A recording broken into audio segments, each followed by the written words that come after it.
The following program is a Town of Colonie television production of the William K. Sanford Town Library.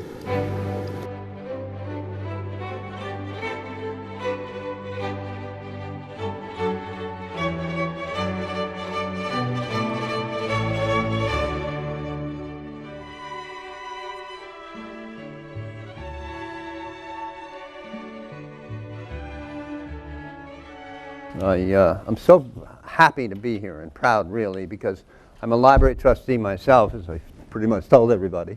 And my library, the Saugerties Public Library, is celebrating its centennial of its Carnegie portion.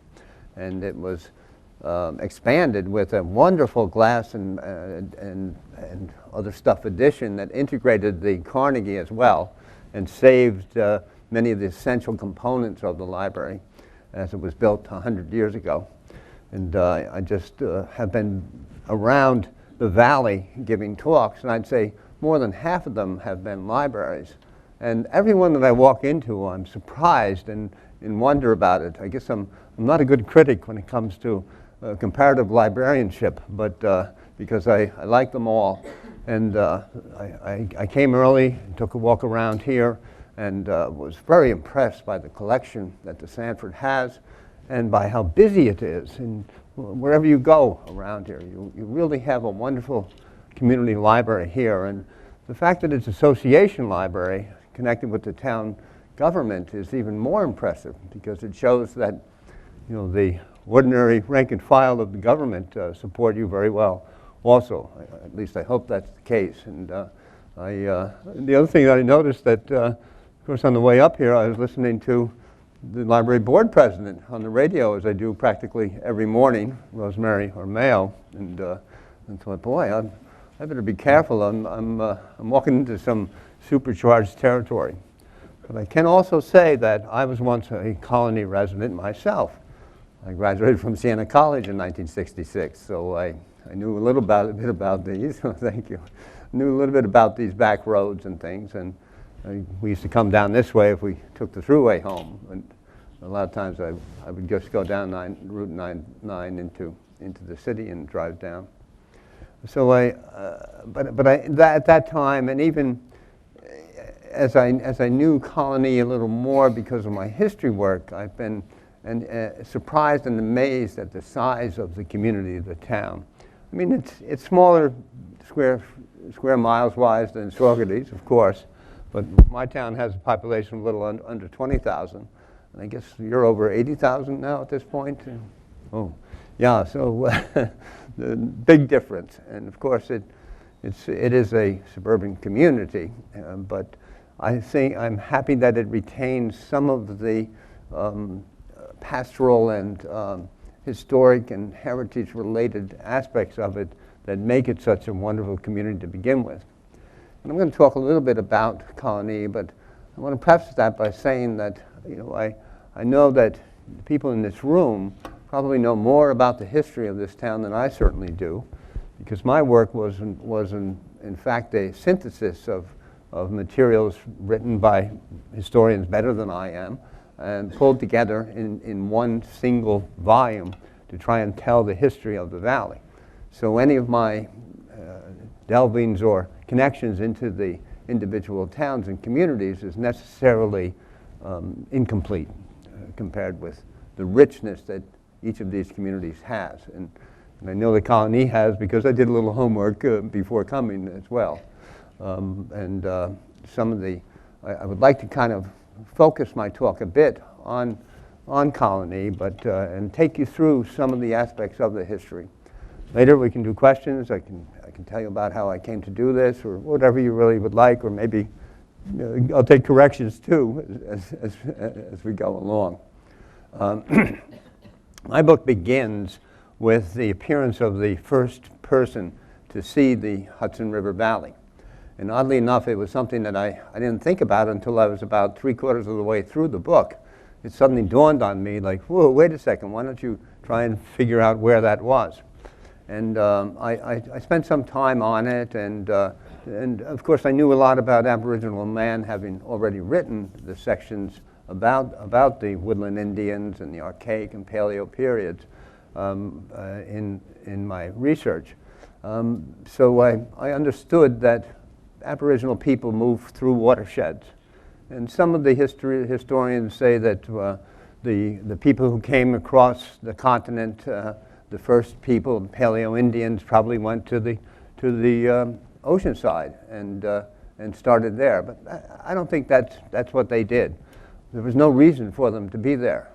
What they were doing, these were big game hunters, and they were following the animals. And the animals always went upstream. They followed the food chain, just as the man did as well, just as we do to a certain extent as well today. And if you look at the end of the Pleistocene era, and when the ice face had melted into the north and Lake Albany had drained, 1,000 years probably in that process or more, the appearance of the first man likely resulted from their following the animals through the watersheds and into the valley as well. So I discovered that the likely route was the Susquehanna River, and it so happens that the headwaters of the Susquehanna are just a small hill away from the Schoharie Creek watershed. And if you go over that hill and take a right, as Indians were wont to do, heading upstream following the Indians, you would come to the headwaters of the Schoharie, which is right at Platte Clove Mountain, or Platte Clove, which is a dramatic 1,000-foot drop down into the valley. And right there, and when I discovered that or concluded that, I stopped and I said, this can't be possible. I was completely embarrassed, because right at the bottom of that huge clove is where my grandmother, Effie Benjamin, was born. And I'm thinking, nobody's going to buy this one. That the historian writes the book and claims that the first person looked over his own town. I mean, it's only 9 miles from where I live today. So I went back through the whole thing again and went backwards and forwards, and I still had to conclude that the first person glimpsed the valley from there. But I knew that that person, that man, that woman, that small band of people on the move did not enter the valley from there. That ridge line stretches from Overlook Mountain on one end to what we call North Lake today. You know where North Lake is? It's Catterskill Clove, where the Catterskill Falls is, up around that area. The entrance into Hunter, if you're going to Hunter Mountain from Catskill. You go up through the Catterskill Clove. And when you get up to the top there, a few miles up on the right is the North Lake. In the 19th century, they called it the Pine Orchard, and it was the site of the Catskill Mountain House, the first of the great grand boarding houses of the valley and the Catskills. Well, in the, BC, in the around 8500 or 9000 BC, there were no boarding houses, and of course, but the first person probably wound up there and looked down over the valley. And it's the view that was described by James Fenimore Cooper in The Pioneers, when Natty Bumppo in his old age is reminiscing about his life, and one of the young people with him asked him, was there one particular place that stood out for you in all of your peregrinations around? And he thought about it a bit, and he said, yes, there was. He says, it was this amazing place, and he basically described the escarpment at North Lake. And the boy got all excited, and he said, what did you see, sir? What did you see? All creation, lad, was his response. And that's the title of the first chapter of my book. Not only Natty Bumppo, but subsequent fictional heroes and the writers of those books and the cultural warriors of the 18th and 19th and 20th century all gravitated to the Pine Orchard. It's the most popular or most well-known of the tourist views, so to speak, of the Hudson Valley. There are other ones that are a lot more dramatic. You can actually, the Bear Mountain is, the best about Bear Mountain is you can drive to the top and stay in your car and see this fantastic, beautiful view. But there's nothing quite like watching a sunrise from the Escarpment Trail near Poets Rock at North Lake, and I encourage all of you to go and stay up all night and see that sunrise like I did. the person who looked down upon that would have seen different, the terraces of the Catskills flowing down to the river. The river is about 10 or 12 miles away as a bird flew. And one of those terraces was West Athens Hill, and that became the most important Northeast Paleo-Indian site in history. And why? Because that was where they found the lithic resources, the stone resources that they needed to make the spear points to hunt the animals. Plus, when standing on that great escarpment and looking down, of course the biota was completely different. No deciduous trees, probably large swaths of the land having been burned over by lightning storms and turned into savannas, and huge swampy areas as well. The detritus of the drainage of Lake Albany and the end of the Pleistocene era. And probably in that midst, they probably saw large animals cavorting, mastodons. There is no evidence of a mastodon killed by a Paleo-Indian in the Northeast. There is in the Southwest, but there are remains of mastodons near there. And West Athens Hill was such an important site because archaeologists there, or anthropologists, or whatever they are, these scientists, discovered post molds. And that proved that these people lived there for long periods of time. Post mold means that somebody came along and cut down a tree, a sapling, and stuck the one end in the ground and bent it over and stuck the other end in, and did that 2 or 3 times and covered that over with bark or skins and made a home, made a house. This is highly unusual for Paleo-Indians. These were people who were always on the move, always after the animals. However, the prevalence of animals there, the lithic resources, and the access to the valley, north and south, would have been a prime reason for them to remain there. And you wind up seeing Paleo-Indian traces from Staten Island right up through the valley on the west side of the river, all the way up to the Champlain corridor. Now, I noticed that your town historian noted that there is no evidence, or none has been discovered, of Paleo-Indians here in the town of Colonie. And that's unfortunate because I'm sure they were here. Of course, the great amount of growth that's taken place in the 20th century obliterated so many of those sites, and probably also covered them over so that they may be discovered by future archaeologists in some later time. But the reason that I think that Colonie was probably a stopping off point, or a place where these Indians stayed and lived, is because it's for the same reason that it was important to the woodland Indians, the Mohawks and the Algonquins who were here when the Dutch came. It was a crossing of various trails, various animal trails actually, that occurred here. And when Aaron von Curler came in the 1640s and established an estate at the Great Flats, he did that because that was the point where he would meet most of the Indians, mostly usually Ongwayaway or Haudenosaunee, we used to call them Iroquois, traveling back and forth between Iroquois and the river, or between Iroquois and Lake Champlain, the Vermont, because that was the trail to the northern resources.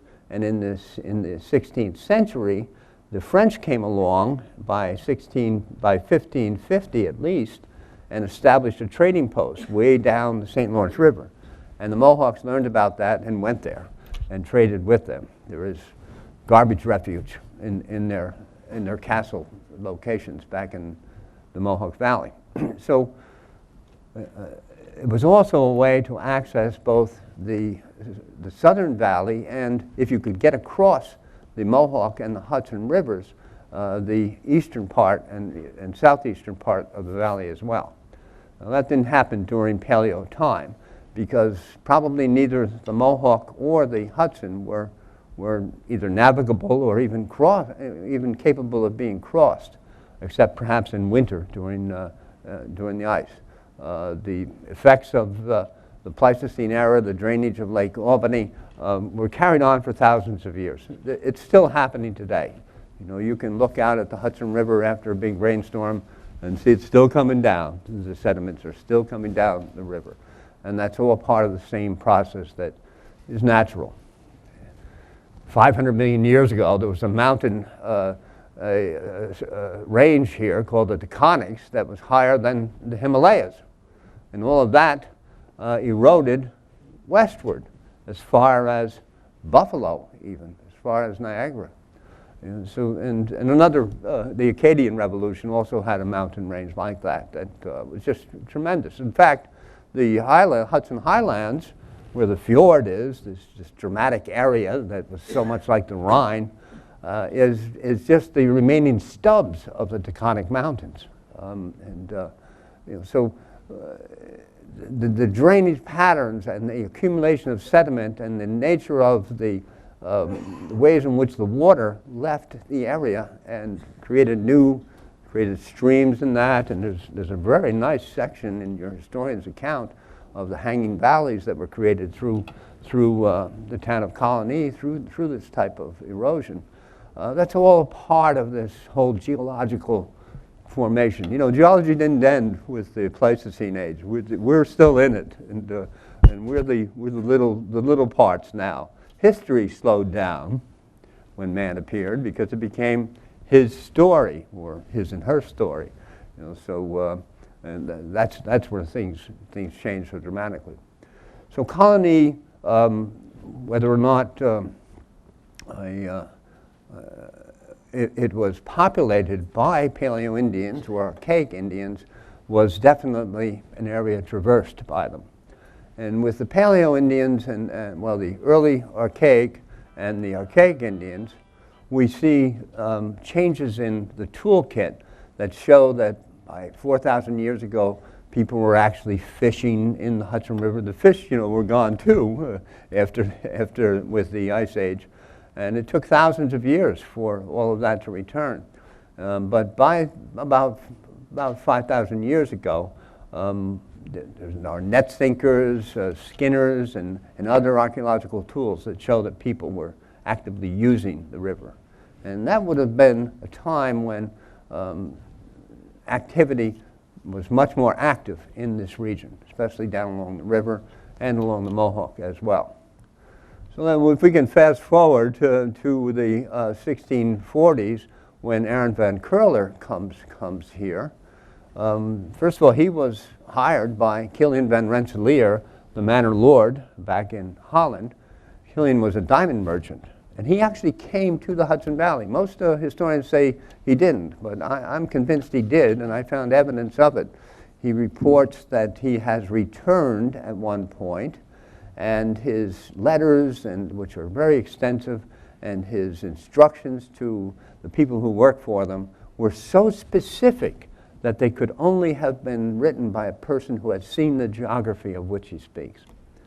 He sent Aaron van Curler here, a 24-year-old man, to run his estate, and his own cousin, his own nephew, Wouter van Twiller, was the director at the time, so Curler worked under him, and neither of them got along. And Rensselaer told Curler to live where Rensselaer wanted his little village to be, which is down where Cralo is now, Rensselaer County, across the river from Albany. But Curler figured it out right away. The best way to make money in this place was by trading with the Indians. And he moved on the other side of Fort Orange to the Great Flats, which is basically the Schuyler Mansion area of Colonie. And Kilian criticized him tremendously for that, but and eventually Aaron, he did his time, his 2 years requirement, and went on his own and became a manor lord himself when he purchased part of Jonas Bronk's land and established Yonkers, which is named for him. He was known as the Jonkier, or the Young Lord, one of the few noblemen who were in the valley during the Dutch period. He was an unusual, mysterious person, as I'm sure many of you know, a wonderful character for a novelist to investigate. He took up with the Native Americans. He married or lived with one of the beautiful women in the tribes. They had a daughter who later became a translator for the governors in Fort Orange and at Albany under the English.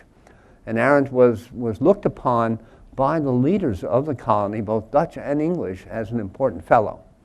As you may know, in 1664, I think, he led a group of settlers to Schenectady and founded Schenectady, which he in his record, in his letters, he describes as such a beautiful place, and it is. And, you know, if you take away all the buildings and everything, well, it still is. It still is. And then a few years later, one of the English governors, asked him to intercede with the French, because Arend had such a connection with the Indians, with the Haudenosaunee, that he could go anywhere and do anything he wanted. In fact, in 1643, he was sent out into the Mohawk Valley to try and save this crazy Catholic missionary who was there trying to convert everybody over. His name was Isaac Jogues. And he was unsuccessful. Arend was unsuccessful. He went with a man named Harmon Bogart, who kept a diary, which is one of the essential texts of 17th century American history these days. They weren't successful at that time. Jogues later came to Albany and escaped from the English while he was here, causing some 30 or 40 deaths as a result of it, and then returned, after going back to France, and returned to Iroquois and was conked on the head by an Indian who remembered some injustice from the guy from 20 years before or something, and he killed him. And of course, Isaac Jogues was the first Catholic canonized as a saint in America.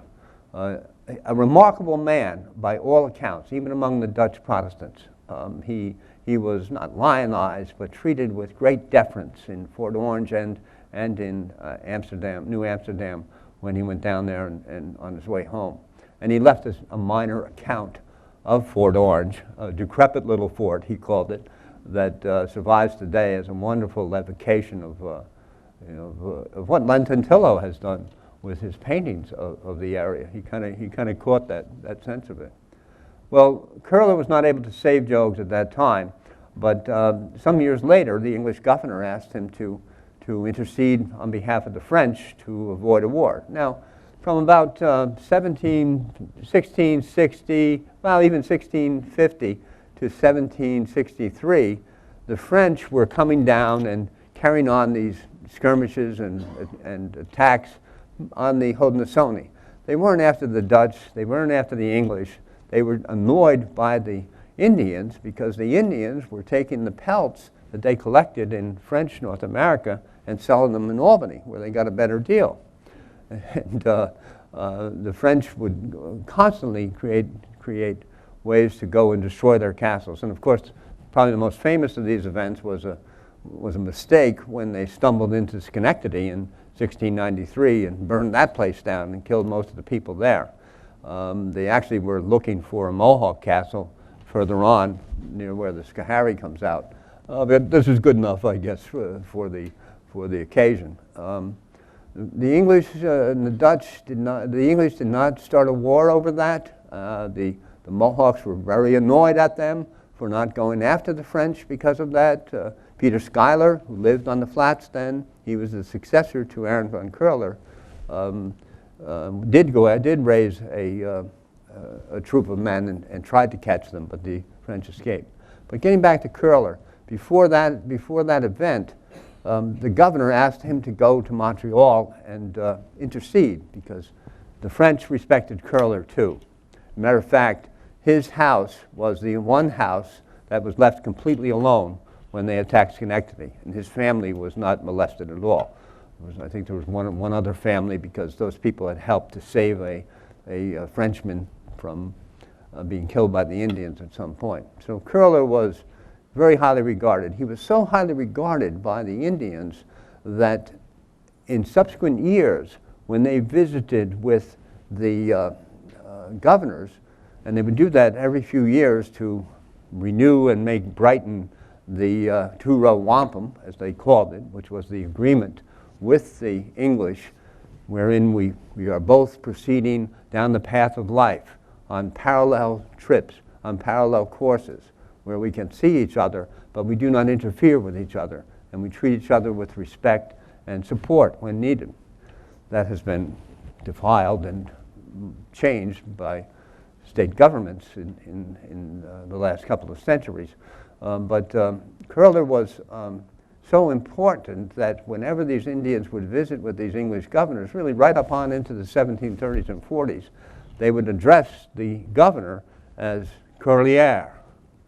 That was their term for the representative of these great people to the east. And I don't know if you've ever been to a Haudenosaunee gathering, but when they greet people, it takes about 3 hours to say hello. You know, somebody will then go on and on and on. I was at one out in Messina, and the other Indians were joking. This Chief Jake Swamp was given the welcome to. It was an assembly subcommittee that I was on staff of, and he took 2.5 hours, and they're all sitting around going, "Boy, Jake never shuts up, does he? He just goes on and on." And that's a tradition that is continued. And Tom Porter is an Indian who makes that type of a speech these days. But for Curler, on his way to Montreal, he's crossing Lake Champlain in a storm. His canoe capsized, and he drowned. And his squaw, his wife, was very annoyed because she kept telling him, stop trying to save all that stuff, you know, while they were trying to swim. And he was doing too much. He was trying to save all the goods and trade goods that he brought with him in that. And that was the end of Baron von Curler. I would say he was the most important colony resident certainly in the 17th century and probably in the whole colonial era because of the impact that he made on the natives. And subsequent to that, the Indian representatives, which began with Peter Schuyler, who occupied the area of the Great Flats of Curler's house. He may have actually lived in the house and built another building there as well. And he also became the friend of the Indians. I mean, so much so that they gave him an honorific name called Keydor. And all of the Schuylers since then, and there were 3 up to Philip, were known as Keydor to the Haudenosaunee Indians. Friend, the word means. And these were people who lived in this neck of the woods. And when you go up through the rest of the 18th century, and I feel I'm remiss in some of my historical work on this because in putting together the history of the American Revolution, it was, like everything else about this book, this amazing amount of material, so much so that it almost seemed overwhelming. But I was lucky I had an outline that worked. And one area that I broke up the Revolution into was called the Borders War. Now this, Westchester County was a border at this time. They called it the neutral ground. It was the border between the Patriots in the north and the English who occupied New York in the south. And the other borders were what you might think, the extent of the Hudson Valley on either side. Although in Columbia County, it was the whole of the Livingston estate where English from New England were trying to finagle their way in there and take land from them, and they would get settlers to become Tories and to join the war. Many people abandoned Columbia County and made their way across the lines to the English at New York and joined one or another provincial infantries that were created. On the west side, it was more directly related with the valley itself. From Port Jervis north, Haudenosaunee Indians, all but the Oneida and Seneca, were on the English side. And they would come down the way they do, following the watersheds, and make their way to the southern and central Hudson Valley and work with Tories and with English officers even, and commit depredations against the Patriot settlers all along those borders.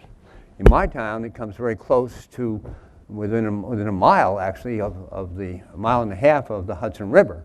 A range called the Kalkberg created a valley which ran for about 40 miles to Ravenna. And On the one side was a kind of a no man's land or difficult territory until you got to Woodstock, where there was a mixed group of people living. And they would come down through the Kalkberg and try and capture officers and kill people and do things like that. Joseph Brant was a principal Indian leader, the principal one, who either led or was involved in or supervised or was responsible for many of these raids. As you get up this way, I didn't document raids into this area, and I feel that I'm a bit remiss in that sense. There was a fort right over in the Niskayuna area, and that would have been a defensive fort as well to keep the bad guys out. And of course, as you got further north, the dividing line became much more shadowy around the edges, and it was hard to figure out what the border wars were then. But they were more pronounced than they were in this area. So I am interested in more information about Tory and British supporting Native Americans coming into this area in particular in raids and attempts to attack. Of course, there was one very famous one, which came down from Montreal. A man named Havermeyer came up with this idea of capturing Philip Schuyler, but at that time he lived at the Pastures, at his wonderful house, his estate in Albany, and somehow Havermeyer and his group, got there and got in the house and got them holed up into one back room where Schuyler kept the guns. And Peter thought quick, and he yelled out the window, "They're around the front, boys!" And of course nobody was there, but Havermeyer got frightened and he escaped. And there's a wonderful story about the gash in the banister from the tomahawk. If you've ever been to Schuyler Mansion, it's true, and it's really one of the colorful stories of Hudson Valley history. I'm working on the sequel, if you can call it that, or the next part. To me, I can't call a book one and book two. To me, history is a seamless web. I have entered into it, and my whole goal is to patch that web back together again, to not allow other incursions through that web to occur, because I think that it's true. Once you enter that web, you change history. When we put our minds to what happened in the past, we are seeing things from our perspective. And that is a time perspective and a cultural perspective and a change that is completely different from how those people saw it. Not that the reality that we live in is actual history. It won't be until after we're gone. I hope. Who knows these days. But in the case of a historian, I think that's the essential part of your job, is to make sure that you are true to the time, the period, the people, the places, and the information of that time. And you don't try and editorialize consciously or subconsciously any of your own attitudes or feelings toward it. I worked assiduously, to use a popular Albany term, in achieving that. And so in addressing the next book, or the sequel, it stretches from 1865 to 2015. And of course here I'm overwhelmed by even more information and more history than in the past. And I've already written about the outro, the Pleasure Island, and I'm capturing some of the late 19th century history of this area. But I can see from my peregrinations around your websites in town the last few days that I've got a lot of homework to do in this town as well, and I will try and do that. I can't, I really don't want to comment too much upon that, because so much of what I'm writing is tentative until it's done. But the idea is to continue the history and kind of flesh it out as much as possible. Now, getting back to what we started with, this first person coming into the valley and how things began to develop after that. Of course, we see Native American cultures becoming established. Horticulture is the most important aspect of that history. Why? Well, it allowed whole cultures to sit down and stop and have a coffee after dinner and talk about the stories and the wonderful anecdotes and aspects of Hudson Valley history or whatever history that they knew of. And from that came these marvelous Indian oral traditions that are still so vibrant and alive today. The same story that the Haudenosaunee told 2 years ago in coming down the river in the two-row wampum canoe ride. I don't know if any of you recalled that, but this was the 400th anniversary of the two-row wampum agreement of 1614, in which the in which the Dutch and the English made the first agreement to work together. The Dutchman who came up and did that was an 18-year-old named Jacques Ilkens. Now, his father or his uncle had worked with the French at Rouen and had connections with the French at Tadoussac on the St. Lawrence. And Jacob probably came over when he was an early teenager because he knew the Mohawk language, which was stunning, which was very surprising. When he went upriver, he knew how these people talked. And within a week, he had worked out this agreement, which became known as the two-row wampum. This caused a great deal of controversy in the 20th century when anthropologists and historians came along and said it never happened, it didn't happen. And this greatly upset the Haudenosaunee because it was an essential part of their oral tradition. And it created a problem for me too, because I had already written my section when I was clearing my desk and I saw this article, and the authors were so well regarded, and they are still today. One of them was Charles Garing. To say anything that contradicts him is not only dangerous for me because he's got a very strong personality, but also not something I would want to do. But I discovered that the claims they were making, I was clearing my desk, so well, I better read it. I know what's in it. When I started to read it, I came up with 17 different errors in this article. I contacted each of the authors and asked them to revisit it. The last one was William Starna, who's an archaeologist and anthropologist from SUNY Oneonta. He said, no, I don't think we need to. We don't need to do it. I said, listen, you got a few problems here. Well, I don't think we need to. He wouldn't do it, and we got talking, and I'd worked in the legislature, and I'd been a lobbyist, and I knew how, to get to members of the Senate and Assembly who didn't want to do something but didn't have reasons for it. You just go through each of their reasons one by one and explain to them why it doesn't work. And if they think about it, they'll pass the law. I mean, that's how laws get worked. You get passed. You basically answer everybody's question. Well, Dr. Starna, at one point he just kind of stopped and he burst out to me. He goes, they're all liars. They'll tell you these tall tales, and right away it dawned on me what happened to this poor guy. The Indians, especially the Onondaga, love to do pranks and tell jokes that are just within their own little circle. And this guy probably fell into some trap like that and wound up feeling terrible about it afterwards. But to his credit, in 2009, William Starna published an article in the American Philosophical Society's Bulletin acknowledging that an agreement was made between Indians and the Dutch on the upper Hudson River around that time, April of 1613, but he wouldn't go that extra mile and say that was the two-row wampum agreement. Why do I think it was? Well, for the same reason that other scholars do now. There are at least 22 different references to this agreement in the later historical record among the Dutch and the English. Every time the Indians would come to town and visit the governor, they would begin with the Corlaer, salutation. And part of their greeting would be to recount the history. And in 1690, one Indian chief goes, and in that ship of the Dutch, there was a man named Jacques.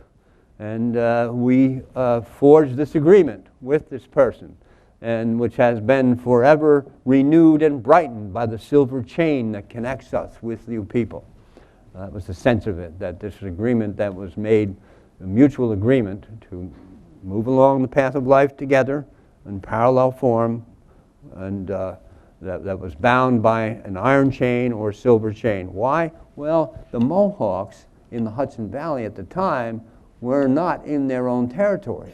They were in Mohican territory. And the Mohicans were Algonquians, and the Algonquians were on the St. Lawrence at Tadoussac, and they didn't like these Mohawks.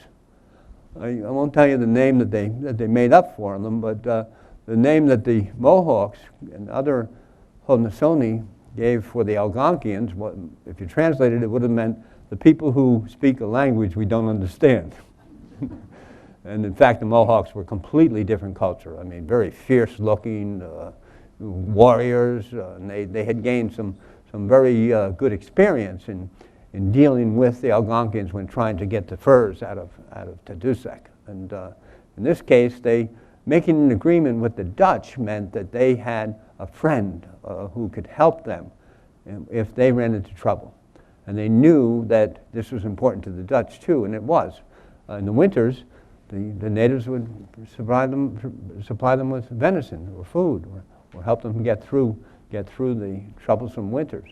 And in other ways help the Dutch out as well. And of course the Dutch wanted to trade, the Mohawks wanted to trade. The beavers that the Mohawks brought were the best because they came from the French, from the North Territory, where the winters were colder and the coats were thicker. And it just made sense. And I actually took 3 months off in working this project and wrote a learned article that Bard College published in its history review, and it had at the time on the front page, and refuting the arguments made by the three scholars. And about 10 years later, I got a call from Syracuse University. You want to come up and talk to our Indian program? And I got tied in with the Haudenosaunee on the two-row wampum, and I actually helped them and wrote a resolution that various communities adopted in support of it in 2013. But I got into trouble, and actually when Bard College published it, they put it on their website, the first story in their history section, and I called Bill Wilson, who I said, you're going to get into trouble about this. That's what it's all about, he says.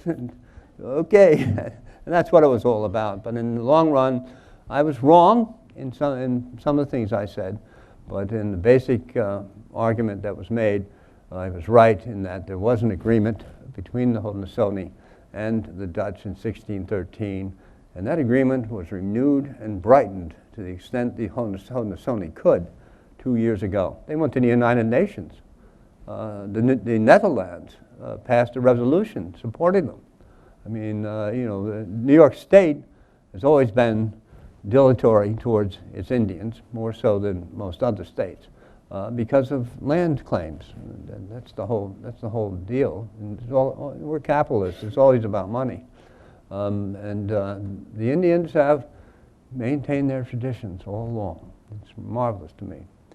Now, I bring that up. I'm not sure how much of that relates to Colonie, but the history is, as I say, it's a seamless web. It's integrated in so many ways that it's hard to turn one way without moving the other shoulder in doing it. And that's what I kept running across. When I got this job, it was 23 years ago now, I got a call out of the blue from a publisher, Peter Mayer. Overlook Press, which was very highly regarded in the Valley because they had published Alf Evers' The Catskills, From Wilderness to Woodstock, hence the subtitle of my book. And Alf was a revered figure by then. In creating the Catskills, he created a new form of regional history, and that was the model that I knew I had to go after. And Peter called me up, and he said, come on up, we'll talk about it. And it turns out that Alf was 89, and he insisted on writing the history of Kingston first, and Peter didn't think he would have time to write the history of the Hudson Valley after that. Would I be interested? So just as an aside, 10 years later, Alf Evers finished his Kingston history, and it was published 1 month after his death, 1 month before his 100th birthday.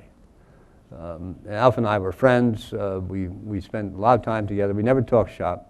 And we discovered that there were a number of ways in which our origins and our backgrounds were very similar.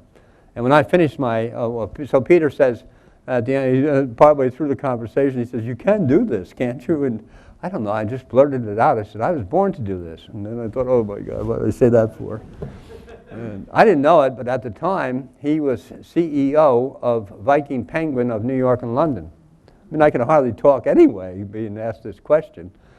He had seen a couple of my little history pieces, little columns in the old Dutch Post-Star, a circulation of 2,200 at the time, I think. And he was highly recommended, my name was highly recommended by Spider Barber, a naturalist who Peter knew. So he said, take a month and write an outline. And also tell me why we need a history of the Hudson Valley. And right away I thought, I got to write something now, they're going to figure it out. And I left my house in Saugerties, and I went 15 miles west and rented a house in Wittenberg, and I holed up there for a month and left here and there to get books and that. And I came up with an outline, and a couple of years later, we were at a party honoring Alf, and I could hear Peter's voice rising across the room. I had no choice, the outline, I had to hire him. And I said to him later, I said, see, I had no choice either. That outline made me write this. And that outline is largely exactly the outline that is in this book today. There are some modifications that were made through my discussions with my editor, but it held true. And I want to advise any of you, if you undertake any big writing project, write an outline first, because it's the only way I was able to do it. The amount of materials that once I realized what I was dealing with, I blanched at the thought of it. Because in my journalism days, first of all, I never had an interest in the New York Times or national journalism. I was always interested in the local, in covering the local news and doing it as accurately as I possibly could. So I had to see everything, you know. I would go to school board meetings for 3 hours and spend 2 hours afterwards like going through the paperwork. And Don Fellows, the editor of the Post-Star, paid me $5 a story, you know. So a few days later I would turn in this story, you know, and he says, you can give me 2 stories, you'd make an extra $5, you know. I said, I don't want to cheat you, Don, and that's what I did, you know, for the time I worked with him. It was fun. He was a wonderful old guy. But when I saw the body of work that I had to deal with on this project, I blanched, as I said, and I didn't know. I think I had a moment when I didn't know if I could do this. There was something that happened at the Museum of the City of New York where I saw some records of the letters between Robert Livingston and Thomas Jefferson, where I had an epiphany, where it dawned on me, yes, I can do this, and how I can do this. And I created a structure for handling the notes and the sources that works for me to this day. And I was able to use that to write each section. Basically, I just took notes all over the playing field. Whenever I would find anything, I would take notes on it and record the source. And I would put the section of the book, that number, next to that note.